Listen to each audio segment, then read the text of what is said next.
Hello guys, welcome back to this channel. In this today's tutorial, I'm going to show you how you can get summer coins and grow a garden.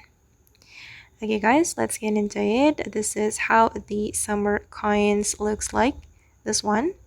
Okay, and to get the summer coin, you need to join a summer harvest event and grow a garden. You will get one summer coin in every 1,000 harvest points.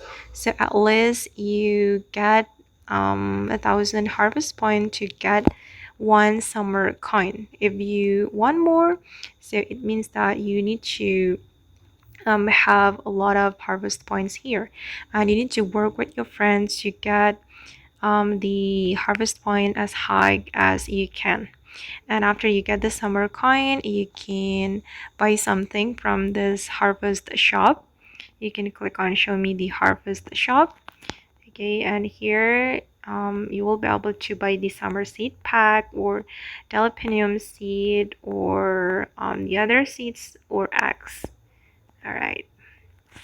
Okay guys, and that's all the way to get summer coins and grow a garden. I hope this video will be useful for you. Thank you so much for watching, and bye.